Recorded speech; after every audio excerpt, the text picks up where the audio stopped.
Primero que todo, la charla está basada en las guías internacionales que tienen la suficiente evidencia para enseñarnos todo lo que tenemos que saber para el manejo ambulatorio del asma. Ahora, 20 minutos es un tiempo bien cortito, entonces haremos lo posible porque sea lo más claro para ustedes. Este señor, John F. Kennedy, Beethoven, Charles Dickens, David Beckham, Bono, el cantante, y Michael Phelps, ¿qué tienen en común? Asma.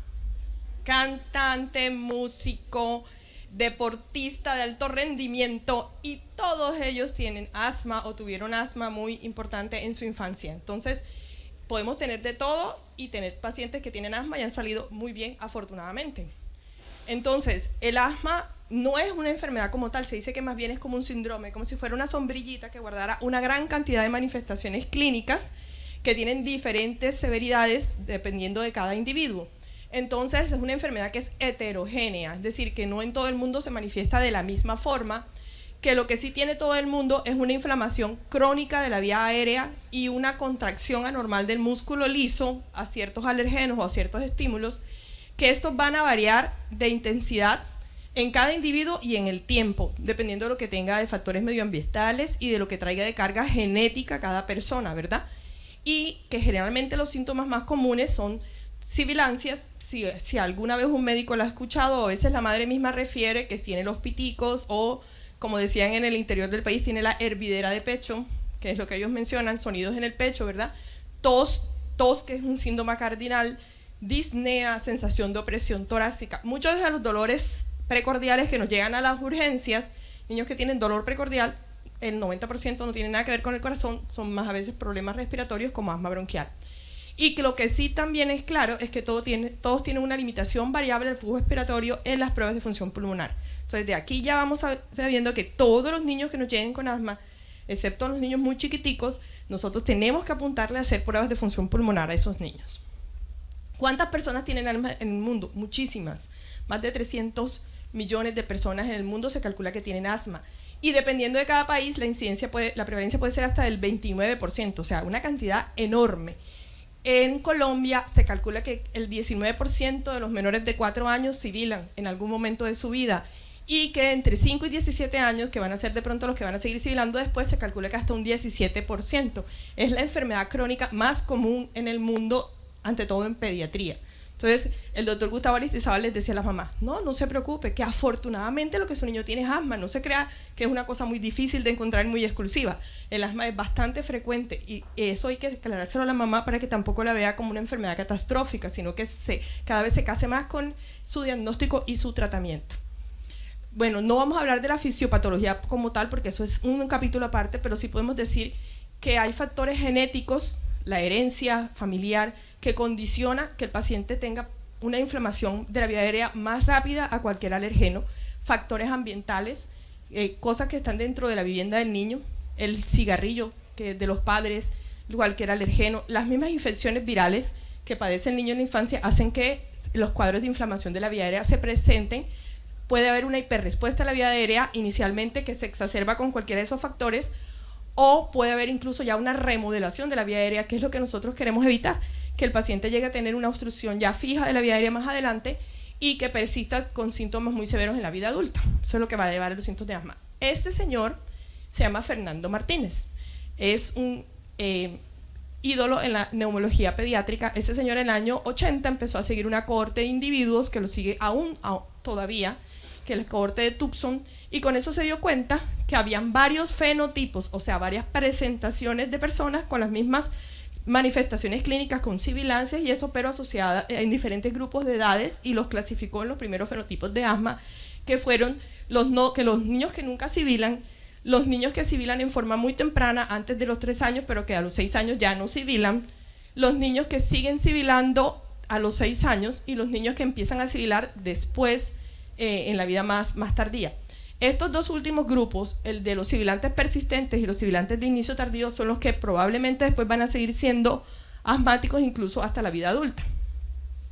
Entonces en los menores de 6 años es complicado porque no existe una prueba específica para decir que tiene o no tiene asma. Usualmente lo hacemos clínicamente, un paciente que tiene más de 3 episodios al año de sibilancias o que ha tenido episodios muy graves, que tiene muy buena respuesta con esteroides inhalados de mantenimiento. Ojalá hay cambio de no decimos controladores, sino de mantenimiento, y que cuando uno le retira los corticoides inhalados empeora. Y si podemos hacer una prueba de función pulmonar sería maravilloso, y la foto que está es de la oscilometría de impulso. No sé cuántos aquí han escuchado el término de oscilometría de impulso u oscilometría forzada. Lo cierto es que ya podemos mandar pruebas de función pulmonar incluso a niños desde los 3 años de edad. Después de que sean niños colaboradores, pueden hacer una oscilometría de impulso. Entonces ya cambiamos la idea que solo hasta los 7 años que podemos hacerle la espirometría, y a veces más tarde, si el niño no colabora, ya podemos tener función pulmonar. El IPA, o el índice predictor de asma, ayuda a predecir en forma muy importante si el niño puede seguir siendo asmático o en realidad es un asma bronquial. Entonces un criterio mayor de cualquiera de esos, o 2 criterios menores de los que están pues, en la parte inferior, son suficientes para predecir probablemente que el que tenga el IPA positivo tiene hasta un 47% de posibilidades de tener asma, y quien lo tenga negativo, el 74% de que probablemente no es asma.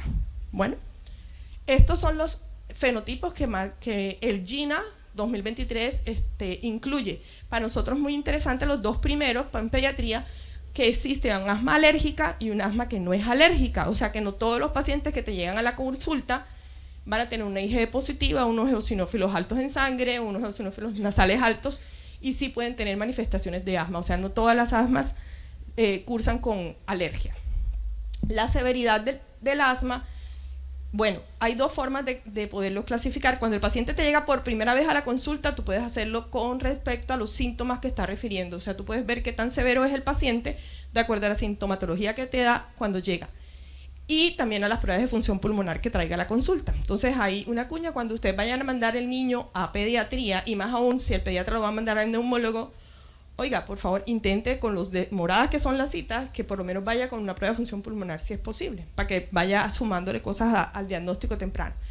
Pero lo ideal no es dejar ese paciente encarcelado, yo lo puse asma severa, ahí lo dejé, sino a lo largo del tratamiento. Yo lo tengo que volver a ver a los 3 meses y volver y reclasificarlo. Entonces por eso se dice que los pacientes que se controlan con los pasos 1 y 2 del tratamiento van a ser asmáticos leves, los que se controlan con los pasos 3 y 4 van a ser pacientes con asma moderada, y los que ya requieran 5 y 6 ya son asmas severas. Bueno, el diagnóstico del asma entonces generalmente es clínico. Bueno, dice que no todo lo que es civil es asma, pero generalmente lo es. Las manifestaciones clínicas, lo más importante es un diagnóstico de exclusión.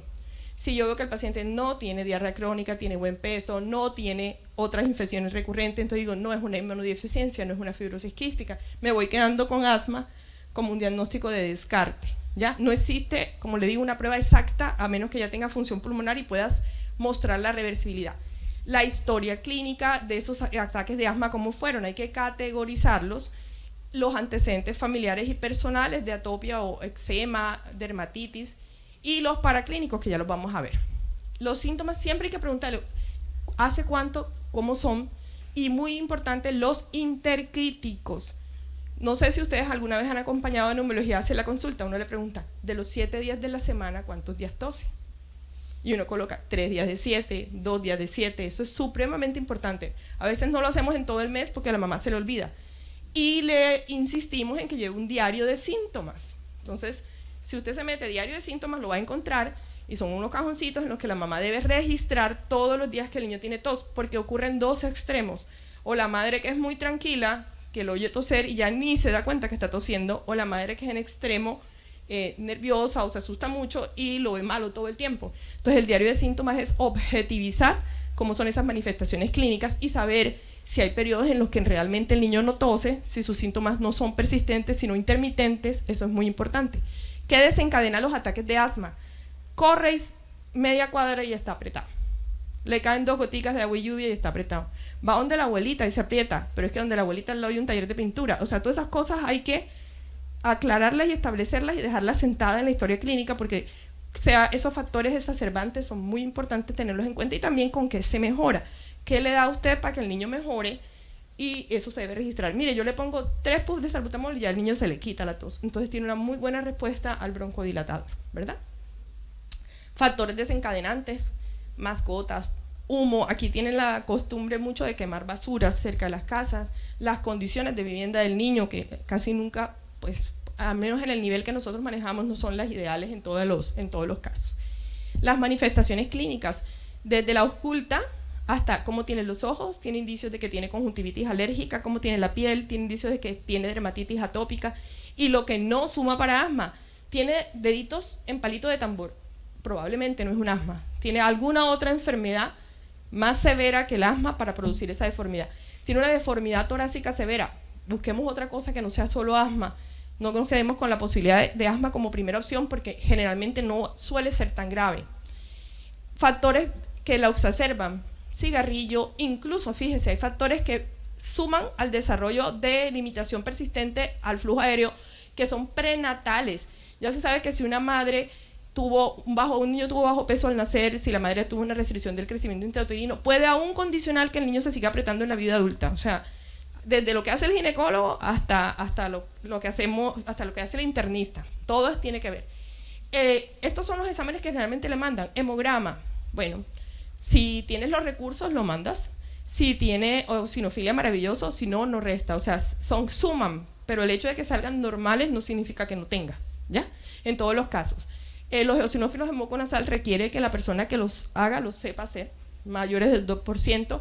La IgE también, muy usual que la mamá le diga, pero es que él no tiene alergia porque tiene la IgE normal. Pero si la IgE está patológica, si está alta, suma al criterio de que tiene alergias, pero si está negativa, no lo hace.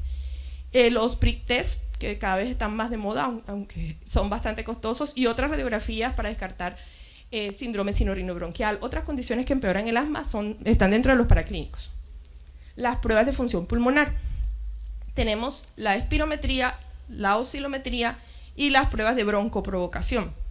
La espirometría es la más común de todas las pruebas, la menos costosa. Tiene dos inconvenientes grandes, que el paciente tiene que ser colaborador y que tampoco es lo suficientemente sensible. O sea, una espirometría normal en la mano no significa que no tenga. Habrá que repetirla con el tiempo para saber cuál es el mejor valor para ese paciente, ¿ya? O sea, yo puedo tener un BEF normal, pero resulta que mi BEF era mejor que el que yo tengo en este momento y lo tenía en realidad reducido. Importante siempre hacer la prueba de broncomotricidad, es decir, ponerle el inhalador de salbutamol a ver si hay cambio significativo en ese BEF, que debe ser mayor del 12% para decir que tiene. Entonces, a todo niño mayor de 7 años, incluso mayor de 6 años, si usted ve que el niño es colaborador, mándele la espirometría, que no es costosa y ayuda mucho y es mucho en la clasificación del paciente. Una cosa importante son los que se llaman los mesoflujos, o sea, los flujos que están entre el BEF1 y el FEF, el 25-75, el PEF50, a veces están caídos ellos y no está caído directamente el BEF1. Recuerden que también hacer el esfuerzo es difícil, entonces a veces no se toma en un segundo, se toma en medio segundo, entonces son todas consideraciones que tiene que tener en cuenta quién realice el estudio y quién lea el estudio.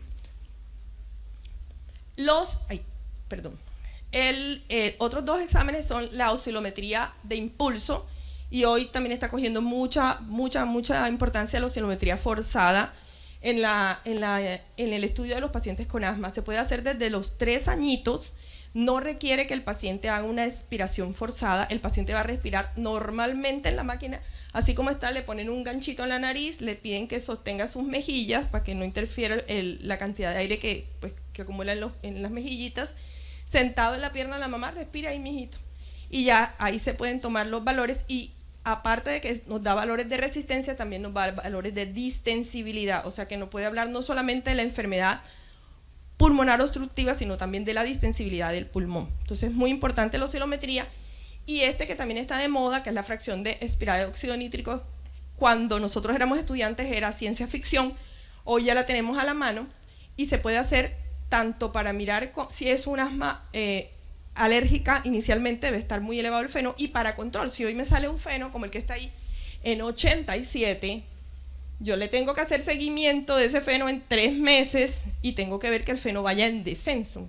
Si al próximo me sale en 50, voy bien. Si me sale hasta que lo lleve por debajo de 20, en los adultos 25, el feno, para hacer el seguimiento al paciente. Problema que el feno aún es costoso y no lo hacen en todas partes, o sea, hay bastante restricción, pero en la medida que pidamos feno ante todo en los pacientes que son severos. No vamos a pedir el feno de pronto en los asmáticos leves y moderados, pero sí en los pacientes que tienen clínica importante como parte del seguimiento. Entonces, ya sabemos que el paciente es asmático. Bien, ¿qué le vamos a dar de tratamiento? Primero, antes, el salbutamol no es sino un medicamento de uso para acción rápida para broncodilatar, pero la base del manejo del asma no está en el salbutamol. De hecho, los pacientes que usan mucho inhalador de acción corta, vetador de acción corta, tienen más riesgo de morir de asma que los que vienen adecuadamente con manejo de mantenimiento. Entonces, lo ideal es que busquemos controlar la enfermedad, que el niño pueda hacer su deporte, pueda correr, pueda saltar, pueda ir a la escuela, no tenga faltas al colegio por el asma, evitar las exacerbaciones que pueden causar la muerte, mantener la función pulmonar. Entonces tenemos que tener una función pulmonar inicial. Ojalá antes de ponerle el primer inhalador de mantenimiento, hacer una función pulmonar. A veces eso es utópico para nosotros porque el paciente viene y lo volvemos a ver dentro de 6 meses. Entonces, ante todo para nosotros como neumólogos, porque las atenciones están muy espaciadas. Pero lo claro es que si me llega a la consulta, yo le voy mandando la espirometría, por lo menos para tener la primera, y de ahí seguir el seguimiento, saber si mejora o no, y evitar los efectos secundarios de la droga. Hay una cantidad de mamás que le llegan a uno a la consulta que usan la prednisolona como si fuera antigripal. Llegan allá y le dicen, doctora, es que cada vez que le da gripa, yo le doy 5 días de prednisolona y santo remedio. Y el paciente viene y mire, y le ha mejorado el apetito. ¿Cómo ha subido de peso? Y el paciente tiene un Cushing. Entonces, todos esos efectos adversos se presentan, y créanme que es con más frecuencia de la que a uno le encantaría ver. Entonces, evitar incluso los efectos adversos de los esteroides inhalados a altas dosis. Por eso hay que hacer los controles y bajar hasta donde se pueda. El GINA dice que siempre hay que revisar, evaluar y ajustar. O sea, cada 3 meses hay que revisar al paciente, evaluarlo y ajustarlo. No dejarlo sencillamente como me fue bien hasta allí lo dejen. Existen unas escalas como la ACT y la ACQ, con escalas con interpretación también para los niños, con las caritas para que los mismos niños coloquen cómo ven su asma y cómo se ven ellos y su enfermedad. Entonces, que la consulta es muy corta. Sí, pero el paciente llega antes. Usted puede tener el formulario, le puede dar el formulario a la madre, mami, ves llenándome esto, incluso evita que todo el mundo se colapse sobre la puerta del consultorio, y cuando pasa ya tiene su cuestionario lleno y usted lo puede revisar. O sea que sí hay posibilidades de hacerlo, simplemente es tener la voluntad y la disposición. Aquí hay una cosa que la coloco porque cambió importantemente. Antes todos decíamos que había un tratamiento controlador y aliviador para el asma, pero controlador habla de que probablemente hay algo que controlar, algún síntoma que el paciente tiene. Entonces hoy se cambió el término controlador y se deja el término de terapia de mantenimiento. O sea, si el paciente está totalmente asintomático, pero de base es un paciente que venía con muchas manifestaciones, con mucha tos y todo eso, es probable que requiera siempre un inhalador de mantenimiento, o sea, que mantenga el pulmón calmo así como venía. Y ya se deja el manejo controlador cuando el paciente tiene síntomas que controlar. O sea, también funciona como un mantenimiento, pero en un paciente que está sintomático. Porque entonces las mamás y los mismos pacientes, cuando ya tenemos adolescentes, apenas vio que se mejoró, le quitó el inhalador. Es lo usual. Entonces hay que explicárselo que no se puede suspender aunque el paciente vaya bien. ¿Quién de los pacientes que tienen presión alta suspende la pastilla cuando se siente bien? Ninguno. Siguen tomándose la pastilla. Pero aquí lo común es que una vez, bueno, los internistas dicen que no tanto, pero aquí lo que sí es cierto es que apenas medio el niño dejó de toser, los inhaladores van para afuera, incluso los de mantenimiento. Entonces eso es muy importante. Otra cosa es que hoy en día se usan inhaladores de vetador de acción prolongada y corticoide que se pueden usar no solamente como terapia de mantenimiento, sino que yo lo puedo usar en crisis, sin necesidad de recurrir al salbutamol. O sea, puedo aumentar el número de disparos de mi inhalador de budesonida formoterol o de beclometasona formoterol, lo puedo aumentar hasta 12 disparos al día cuando tenga crisis por unos 3 a 5 días. No necesito usar el salbutamol, sino que puedo controlarlo. Es más, por definición, la crisis es un proceso inflamatorio. Y si este tiene un antiinflamatorio, que es la budesonida o la beclometasona, va a ayudar a resolver más rápido la crisis que usar solamente SABA. Entonces, por eso se deja la terapia que se llama terapia MART, que es la terapia de usar el mismo inhalador que tiene de mantenimiento para el manejo de la crisis, y simplifica un poco el problema para la mamá. El problema se vuelve ahí para quien formula, que tiene que acordarse que si la mamá ya no se va a gastar 4 disparos en un día del inhalador, sino se va a gastar 12, probablemente el inhalador se va a agotar mucho más rápido. Entonces siempre recordar que debe quedar solicitado el inhalador de rescate en el caso necesario. La selección del inhalador. Ay, yo quiero ponerle el último Rapidhaler que salió, el último, no lo tiene la EPS, no lo tenemos disponible, entonces hay que intentar ver qué tengo para poderlo colocar. Bien, puede que no sea el mejor inhalador, pero sí el que está disponible. Entonces siempre hay que tener en cuenta qué inhalador tengo disponible, si depende del bolsillo de los papás, el costo del inhalador, para poder asegurar que la terapia sea por largo rato, porque recuerden que no son terapias cortas, son terapias de largo rato. Incluso para el medio ambiente, hoy en día usamos más inhaladores de polvo seco o cápsulas para inhalar que los propios puff en los niños que se permiten, que son niños ya mayores de 6 añitos, para disminuir el impacto ambiental de todos los propelentes de los inhaladores. Bueno, usa correctamente el inhalador. Ustedes no saben la gran cantidad de pacientes que llegan a la consulta y uno le dice, saque su inhalocámara o venga a ver cómo le hacen inhalador. Y estamos como el de Dr. House, como si fuera perfume, así llegan, lo hacen directo, lo hacen a la nariz, lo hacen así en el aire y lo respiran. O sea, uno ve cualquier cantidad de cosas y obviamente el paciente no va a mejorar mientras no use correctamente el inhalador. O incluso inhaladores que están vacíos y siguen botando humito y lo siguen usando y resulta que no, pues no está haciéndose ningún medicamento. Si el paciente incluso se siente bien, no sé a quiénes de los internistas, quien por ejemplo quien usa un Rapidhaler, que le llega a uno a la consulta y dice que yo no me estoy haciendo nada, porque cuando ellos inhalan no sienten ningún sabor, ningún olor y vienen con eso, no me estoy haciendo nada. O sea, la parte psicológica no le ayuda a mejorar la enfermedad.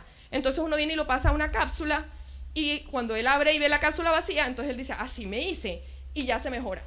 De pronto con la misma dosis que traía del inhalador anterior. Entonces esto es supremamente importante para ustedes en la consulta cuando les llega el niño. ¿Por qué no se mejora? No solamente pensar en que requiere más medicamentos, sino si está haciendo las cosas correctamente, si limpió correctamente el ambiente y si está usando correctamente el inhalador. Eso es supremamente importante. Estas son pues en el GINA, los pasos que se usan para cada grupo etario. El más difícil de pronto son los de niños de 5 años o menos, porque como no es claramente definible si es asma o no es asma en esa edad, entonces usualmente los niños estos se manejan de manera sintomática cuando son leves y con corticoides inhalados nada más. Los antileucotrienos antes estaban muy en boga y a todo mundo se le ponía antileucotrienos. Hoy se está intentando usar menos antileucotrienos por los trastornos de depresión, de trastornos del sueño, trastornos de la conducta. Entonces no se usan de primera línea, pero se siguen usando para los pasos 3 y 4. Ya cuando son niños más grandes, ya los mayores de 6 años, aparecen los broncodilatadores de acción prolongada, los LABA. Entonces los LABA ya son pilar fundamental. Inicialmente uno incluso puede usar el esteroide con SABA solamente en las crisis o el esteroide con LABA solamente en las crisis, o sea, solamente cuando están sintomáticos en pacientes que no tienen síntomas muy frecuentes, por lo menos de 3 veces al año. Entonces uno no le pone permanente nada, pero le explica a la mamá, cuando arranque con un cuadro de tos, sibilancias, usted va a usar su inhalador durante ese cuadro. Pero si ya los cuadros son más frecuentes que 3 al año, y créanme que es el 99% de los que nos llegan hasta el neumólogo, porque obviamente son pacientes más delicados, ya tenemos que dejar el beta-2 de acción prolongada de forma permanente y el corticoide, y subiremos en la escala de la necesidad de corticoide desde dosis bajas hasta dosis altas, dependiendo de la severidad de la enfermedad. Y ya pues cuando un paciente, hasta allí podrían llegar ustedes, cuando un paciente ya requiere dosis más que medias de inhalador de corticoide, es preferible pasar al especialista correspondiente, porque probablemente va a requerir omalizumab o algunos otros de estos moduladores, o incluso inmunoterapia, y ya son terapias más difíciles de manejar y más costosas. Y en los adultos pues prácticamente es casi igual que el niño menor de 6 a 12 años, con más libertad para el uso y con el uso del tiotropio y los LAMA, que no se usan con tanta frecuencia en los niños más pequeñitos. ¿Qué es importante entonces? Imprescindible determinar el grado de adherencia al tratamiento y imprescindible determinar si están usando correctamente el inhalador. Eso es muy importante desde el que llega a la urgencia, desde que llega a la consulta. Si llegó a la urgencia, yo estoy en necesidad de aclarar cómo están esas cosas, porque si ya me llegó por una crisis asmática hoy, me puede volver a repetir otra crisis asmática si por lo menos no aclaro que se adhiera adecuadamente al tratamiento y que use correctamente el inhalador. Mirar si hay otro diagnóstico alternativo. De pronto no es asma y siempre lo han manejado como asma, entonces si tiene la duda, pues remita a quien pueda realizar el resto de los estudios. Descartar otras patologías. Nos llega mucho niño con apnea del sueño. Mucho niño con apnea del sueño, y con simplemente preguntarle a la mamá cuántas veces se despierta, cómo se levanta, cómo va a la escuela, se levanta muy cansado, ya usted puede pensar, mira, este niño no duerme bien, tiene 4 y 5 despertares en la noche, tiene movimientos de piernas inquietas todo el tiempo, se levanta muy cansados, no rinde en la escuela. Entonces es obligación desde allí, desde el médico de atención primaria, decir, mire, es probable que este niño tenga apnea del sueño, ¿sí? Si es obeso, intentar mejorar eso, si tiene clínica de reflujo, esto es muy importante. Y las habilidades que debe tener el paciente. Entonces es súper importante que el paciente sepa que tiene una enfermedad crónica, que el asma no es una enfermedad aguda, no está solamente en el ataque, que sea asmático todos los días de la vida, ¿ya? Y que por eso debe requerir un manejo de mantenimiento. Debe diferenciar en qué momento él está estable y cuándo empieza una crisis. Debe saber cuál es su inhalador de mantenimiento y con qué inhaladores puede salir de la crisis con claridad. Cuándo consultar a la urgencia, y siempre tener un plan escrito de qué debe ser la madre en caso de que el paciente tenga una crisis. Incluso, no nos gusta mucho, pero nosotros que a veces vemos pacientes que bajan de la Sierra Nevada, bajan de la sierra, en esos pacientes a mí me toca hasta escribirles hasta el ciclo corto de prednisona con un letrero rojo, que no debe usarlo siempre, que una vez lo use debe consultar a un médico que le diga si debe seguir los 5 días o no, porque mientras lo bajan de la sierra, ya el paciente llega muy grave o puede fallecer en la bajada. Entonces todas esas consideraciones tienen que tenerlas ustedes cuando le den el plan de tratamiento domiciliario para la casa. Bueno, ese es mi asmático favorito. Mi hijo ya tiene 22 años y afortunadamente tiene pruebas de función pulmonar normal ahora. Gracias.